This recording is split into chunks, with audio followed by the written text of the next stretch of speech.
There's a reason this person keeps crossing your mind, a reason their energy still lingers around you even after silence, distance, confusion, or time apart. You've tried to distract yourself. You've tried to move on. Maybe you even convinced yourself the connection was over. But somehow your heart keeps returning to them, not casually, not temporarily, deeply. And if this message found you today, maybe it's because your soul already knows what your mind is still trying to understand. You and this person are not an ordinary connection. There's something about them that feels different from everyone else you've ever met. The conversations felt deeper. The emotions felt stronger. Even the silence between you carried meaning. It wasn't just attraction, it wasn't just chemistry, it felt magnetic, spiritual, like your lives were somehow meant to collide. The truth is, they probably were. But there's something important you need to understand. Just because two people are meant for each other does not mean they are immediately ready for each other. That's the part most people never talk about. Because when two souls are destined to build something powerful together, life often separates them first, not to punish them, not to destroy the connection, but to transform them individually before they reunite together. And that's exactly what's happening here. Right now, this connection is in a season of preparation. You may feel frustrated by the distance, confused by the silence, emotionally exhausted by the inconsistency. But underneath all of it, something much bigger is happening. Both of you are being changed. See, soulmate-level connections don't enter your life just to give you butterflies and romantic moments. They arrive to awaken parts of you that have been sleeping for years. That's why this connection feels so intense. It touches your deepest wounds and your deepest desires at the same time. It forces you to look at yourself honestly, your fears, your insecurities, your patterns, your attachment, your need for validation, your fear of abandonment. Everything rises to the surface at once. And for many people, that emotional intensity becomes overwhelming. That's when one person pulls away, not because they stopped caring, but because they became scared of how deeply they feel. This person feels the connection too, probably more than they admit. But they are fighting internal battles you may not fully see. Fear of vulnerability. Fear of commitment, fear of failure, fear of not being enough for the kind of love you offer. Some people crave deep love until they actually receive it. Then suddenly, it terrifies them. Because real love requires honesty, consistency, emotional maturity. And if someone has spent years protecting themselves emotionally, opening their heart completely can feel dangerous. So they run. They become distant, confusing, hot and cold. Not because the connection is fake, but because the connection is real enough to scare them. And while they are learning how to stop running, you are being asked to learn something equally important: how to stop chasing. Because this chapter of your life is not only about loving them, it's about finally learning how to love yourself correctly. That's the lesson hidden inside this entire connection. You were never meant to lose yourself trying to hold on to someone else.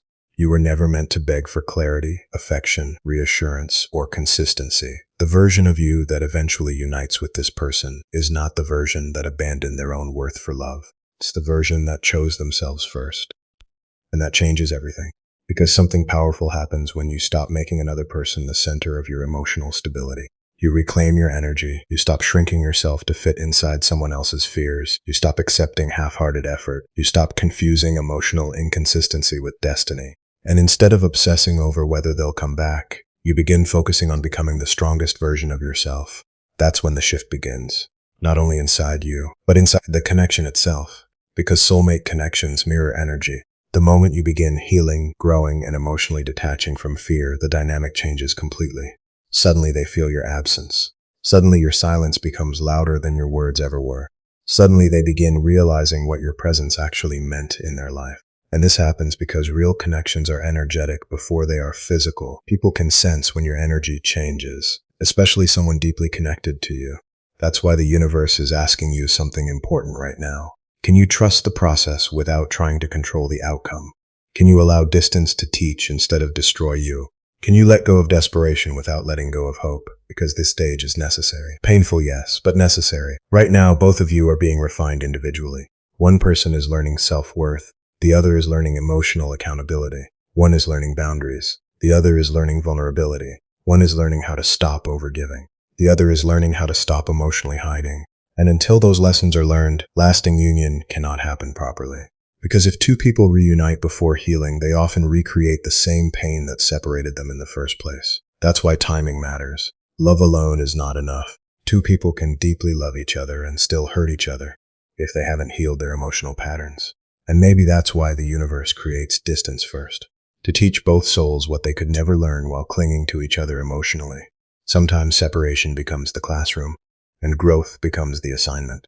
That's why, even though this connection hurts at times, it's also transforming you. You're becoming stronger emotionally, more aware spiritually, more connected to your intuition. You're learning the difference between attachment and genuine love. Attachment says, I need you to complete me. Real love says, I choose you while still remaining whole within myself. That difference changes everything. And eventually, if two people truly evolve through the lessons, the reunion feels completely different from the first phase of the connection. Calmer, safer, healthier. The anxiety fades. The uncertainty fades. The emotional games disappear. Because both people finally arrive as healed versions of themselves instead of wounded versions searching for rescue. That's what real union feels like. Not chaotic, not emotionally exhausting, not one-sided, peaceful, mutual, grounded. And contrary to what social media often teaches, soulmate love is not supposed to destroy your nervous system. Yes, it can awaken intense emotions. Yes, it can challenge you deeply. But true alignment eventually brings stability, not confusion. The right love should feel safe enough for your soul to rest. And that's why this current phase matters so much. This is the season where the universe is asking you to stop abandoning yourself emotionally, to stop measuring your worth by someone else's readiness, to stop waiting for another person to validate the love you already deserve. Because the more you choose yourself, the more aligned your future becomes. You start attracting healthier energy, clearer communication, better opportunities, more emotional peace. And ironically, that's often when soulmate connections begin returning stronger. Not when you obsess over them, but when you stop needing them to complete you. That's the paradox of divine connections. The less you chase from fear, the more naturally alignment occurs. Because desperation blocks clarity. But self-respect creates magnetism. And trust me, this person notices your energy shifting more than you realize. Even if they never say it directly. Even if they stay silent for a while. They feel the difference when you stop emotionally chasing them. They feel the difference when you begin valuing yourself. They feel the difference when your attention shifts from the connection to your own purpose and healing. Because deep down, they always knew your value. They were just emotionally unprepared to fully handle it. But preparation changes people, pain changes people, growth changes people. And the same connection that once felt unstable can become incredibly strong once both people evolve emotionally. That's why this story is not ending. It's evolving. There's a massive difference between a connection ending and a connection transforming. Right now, transformation is happening behind the scenes, inside both hearts, inside both souls. And while you may not fully see it yet, the distance itself is serving a purpose. It's teaching patience, teaching boundaries, teaching emotional maturity, teaching unconditional self-love. Because when the next chapter begins, you cannot enter it as the same person you were before. The old version of you would tolerate confusion. The new version of you requires clarity. The old version of you chased reassurance. The new version of you trusts your own worth. The old version of you feared losing them. The new version of you understands that what is truly meant for you cannot be destroyed by temporary distance. That's growth. And growth is what makes lasting union possible. So if things feel uncertain right now, don't panic. Sometimes uncertainty appears because old patterns are collapsing. The universe is clearing emotional baggage before alignment can fully happen. And purification often feels uncomfortable before it feels peaceful. But remember this carefully. Real love is never meant to make you smaller. It's meant to expand you, to awaken you, to strengthen you, to bring you closer to the highest version of yourself. And this connection is doing exactly that. Even through the silence, even through the waiting, even through the confusion. You are becoming someone stronger than you were before this person entered your life. That's not an accident. That's part of the journey. So stop asking, why is this happening to me? And begin asking, what is this connection trying to teach me about myself? Because the answer to that question changes everything. It shifts you from fear into awareness, from obsession into growth, from emotional dependence into emotional power. And once that shift happens, the connection itself begins transforming too. One day, this story will make sense in ways it doesn't right now. One day, you'll understand why timing had to unfold exactly the way it did. One day, you'll realize that the separation was never meant to destroy the bond. It was meant to prepare both people for a healthier version of love. And if this connection is truly destined, you won't have to force it into existence. You won't have to beg for consistency. You won't have to fight endlessly for someone to choose you.